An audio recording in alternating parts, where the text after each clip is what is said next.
तो इस प्रकार से जब जो है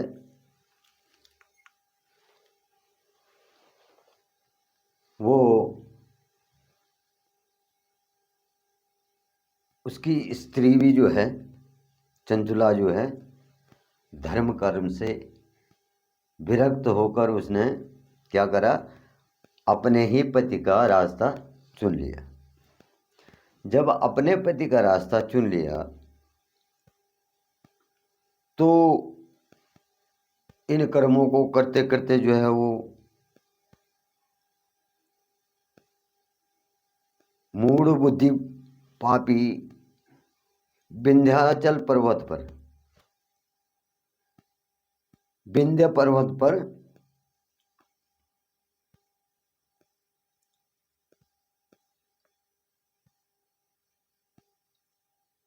अच्छा सॉरी दोस्तों, तो जब उनकी मृत्यु हुई, जब वो बूढ़े हो गए तो उनकी मृत्यु हो गई।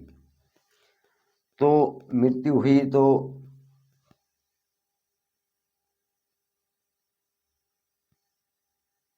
मृत्यु के पश्चात वाले दूषित बुद्धि वाले दुष्ट ब्राह्मण बिंदुक केवल समय से पहले उसकी मृत्यु हो गई। तो वो क्या हुआ, बोले नरक में चला गया। अब बहुत दिनों तक बोले नरक के दुखों को भोगकर वो मूढ़ बुद्धि पापी विंध्याचल पर्वत पर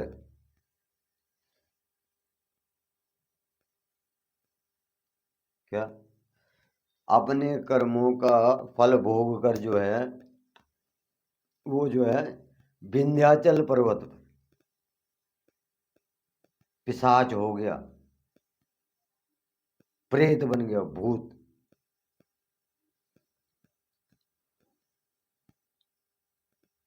तो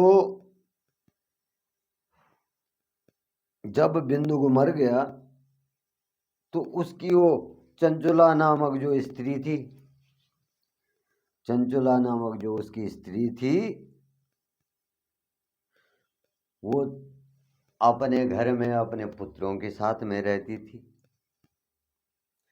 और पति की मृत्यु के बाद, अपने पति की मृत्यु के बाद जो है अपने धर्म से गिरकर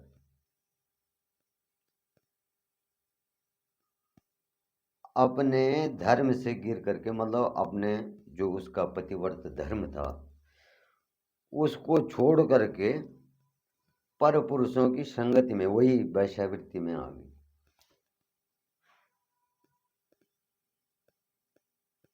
वो भी वैश्यावृत्ति में आ गई, वो पर पुरुषों से संबंध बनाने लग गई।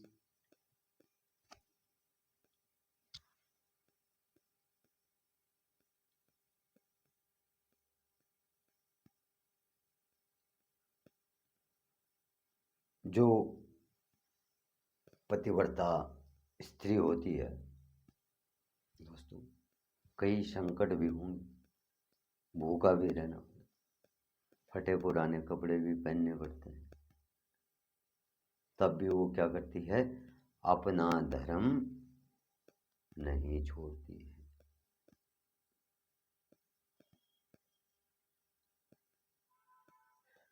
तो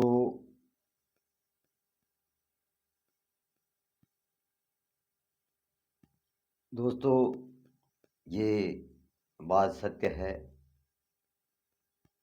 कि तप करना बहुत कठिन होता है। जो हम लोग इस मनुष्य रूप में गृहस्थ आश्रम में जन्म लेते हैं और गृहस्थ आश्रम का जो हमारा कार्य है, मेहनत करते हैं, तो ये भी एक क्या है, तपस्या ही है। लेकिन इस तपस्या के बावजूद भी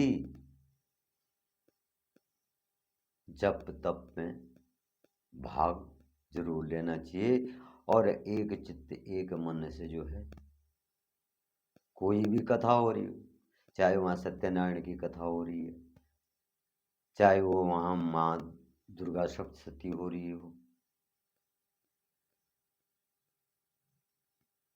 कोई भी कथा, कोई भी भगवान एक है, रूप अनेक हैं।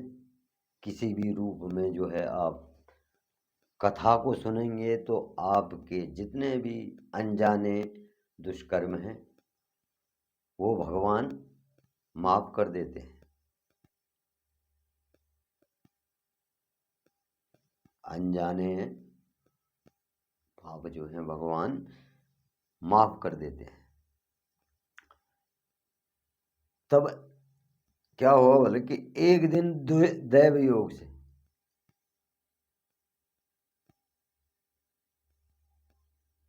किसी कोई बोले पुण्य पर्व था,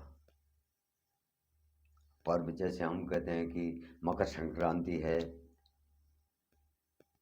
और हमारा जो है कई पर्व, हमारे सनातन में तो दुनिया भर के पर्व आते हैं। ये पर्व क्यों आते हैं? पापों के पापियों का नाश करने के लिए, अगर वो भगवान शंकर के नामों का या अन्य जो हमारे इष्ट देव हैं उनका स्मरण करे तो सनातन धर्म में ये कहा गया है कि उसके पापों का अंत। यहाँ से जब वैकुंठ चतुर्दशी को जो है गंगा स्नान करते हैं लोग, नदियों में स्नान करते हैं, तो क्यों करते हैं? अपने पाप को धोने। लेकिन भगवान का नाम नहीं लिया, वैकुंठ चतुर्दशी का जो है गंगा स्नान कर लिया तो उससे भी कुछ तो है कि ऐसे ही जो है लोग गंगा स्नान नहीं करते। गंगा माता तो शिव जी की ही जटाओं से बहती है।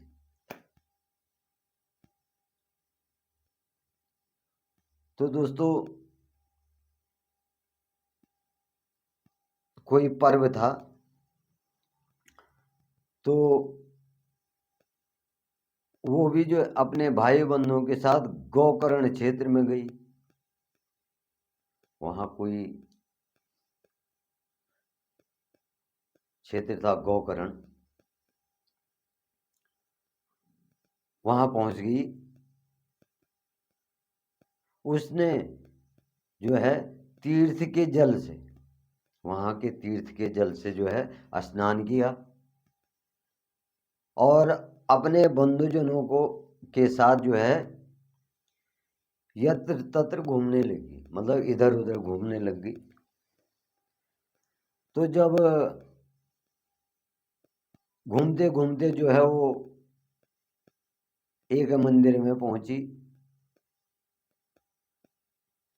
वहां उसने एक ब्राह्मण के मुख से, वहां भी जो है ब्राह्मण देव जो क्या कर रहे थे, शिव पुराण की कथा कर रहे थे।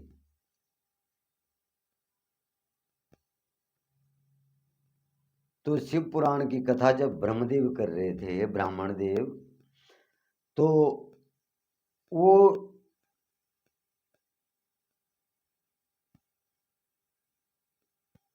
ब्राह्मण के मुख से जो है उसने शिव कथा उसने भी सुनी।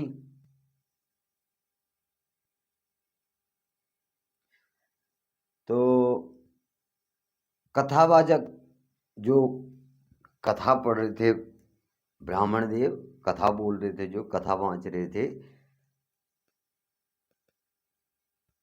तो उन्होंने कहा कि जो स्त्री व्यभिचार करती हो,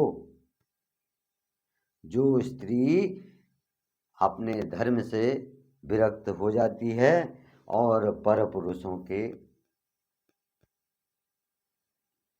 पे, पर पुरुषों पे जो है वो आकर्षित हो जाती है, उनकी संगत में आ जाती है,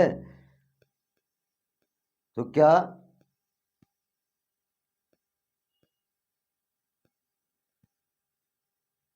मरने के बाद बोले वो यमलोक जाती हैं। यमलोक, यम के दूत जो है उनको यमराज के लोक में ले जाते हैं, और उनको क्या होता, बल्कि तरह तरह की प्रताड़नाएं दी जाती हैं, तरह तरह के दंड दिए जाते हैं।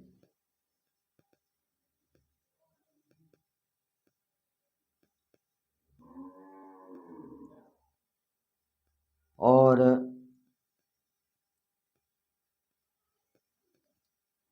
उनके जो अंग होते हैं उनको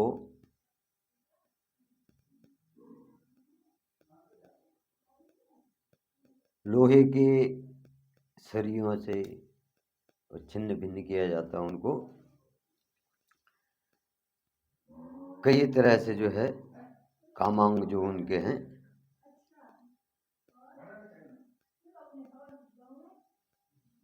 कर्म सरियों से दागा जाता है।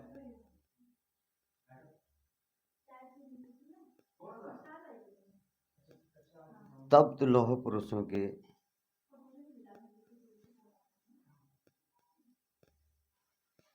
उनका संसर्ग किया जाता है।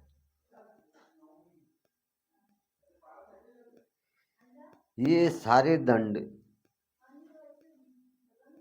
इतनी वेदनाएं देते हैं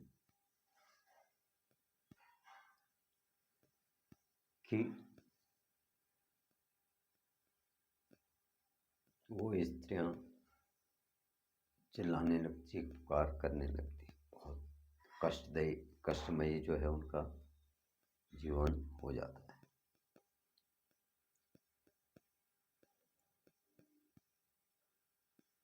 और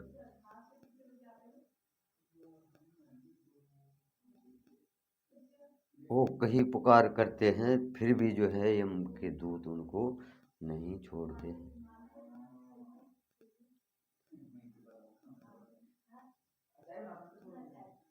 तो दोस्तों, मैंने आप लोगों से पहले भी कहा था कि कर्म के फल, जो हमारे कर्म हैं, जो हम यहाँ कर्म करते हैं, इस पृथ्वी पे जो कर्म करते हैं, तो उनका भोग, उनका दंड जो है मिलता है।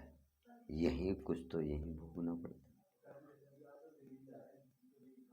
और कुछ यमलोक में भोगना पड़ता है।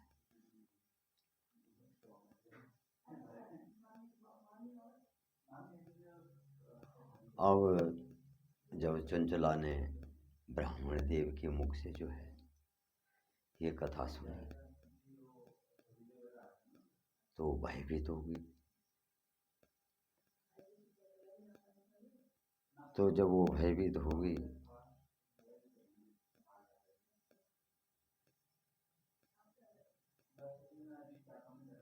तो वो ब्राह्मण देव से बोलने लगी। चंचला ने ब्राह्मण देव से कहा कि हे ब्राह्मण देव, धर्म को न जानने के कारण, धर्म को न जानने के कारण जो है मेरे द्वारा बहुत बड़ा दुराचार हुआ है।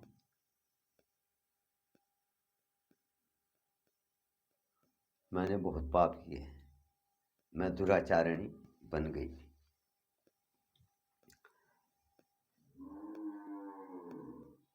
हे स्वामी बोले, हे ब्राह्मण देव, मुझ पर कृपा करें और मेरा उद्धार कीजिए। आपने जो प्रवचन किए हैं, जो कथा सुनाई है, तो उस कथा को सुनकर बल मैं इस संसार से वैराग्य हो गई हूँ। मेरी मोह माया जो है सब छूट गई है।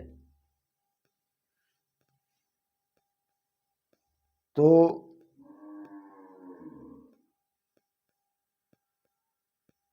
उस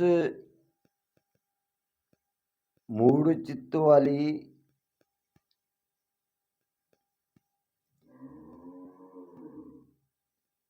पापनी को धिक्कार है। बल मैं निंदा के योग्य हूँ।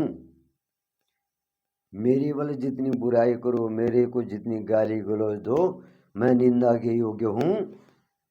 और मैं ये बुरे विषयों में फंसकर बोले धर्म से विमुख हो गई थी।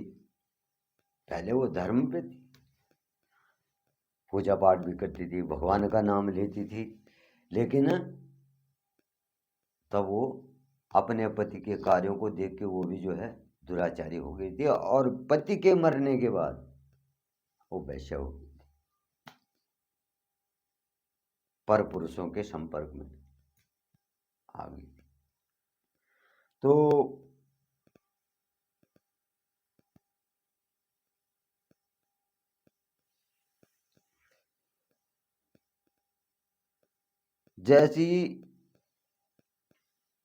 जैसे ही मेरा मन जो है कुमार्ग में लग गया था, मैं पापी का साथ देने लग गई थी। तो जब यमदूत मेरे गले में बल फंदा डालकर मुझे बांध कर ले जाएंगे और नरक में मेरे शरीर के टुकड़े करेंगे, तब मैं कैसे उन महायातनाओं को सहन कर पाऊंगी। अब वो डर गई। जब ब्राह्मण देव ने कहा कि मरने के बाद जो है ऐसा ऐसा होता है, तो क्या हुआ कि वो भी डर गई कि जब मैं नरक में जाऊंगी वहाँ मेरे शरीर के टुकड़े होंगे और मेरे को यातनाएं दी जाएंगी, तो मैं कैसे जो हूँ उनको सहन करूंगी।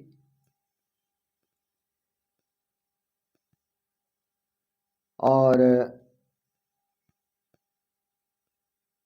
मैं तो जब मैं अपने धर्म को छोड़ गई तो मैं तो वैसे ही नष्ट हो गई हूँ। तो हे गुरुदेवल, मेरा उद्धार करने के लिए हे ब्राह्मण देव, आप मेरे माता पिता हैं, मैं आपकी शरण में आई हूँ। मुझे भला पर जो है कृपा करो, आप ही मेरा उद्धार कीजिए। तो तब शौनक ऋषि जी जो हैं, सूत जी जो है शौनक ऋषि को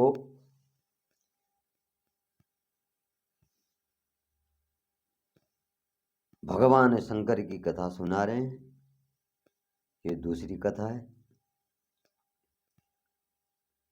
तो तब क्या हुआ, बल्कि ब्राह्मण देव ने जो है उस पर कृपा करी और जो है उसे महाशिवपुराण की कथा के बारे में बताया। तो इस कथा का दोस्तों मैं आज यहीं पे समापन करता हूँ। हर हर महादेव, जय श्री महाकाल। महाकाल सब पर कृपा बनाए रखे। ओम हर हर महादेव। ओम तत्पुरुषाय विद्महे महादेवाय धीमहि तन्नो शिवः प्रचोदयात्। हर हर हर महादेव। सभी दोस्तों का कल्याण करें।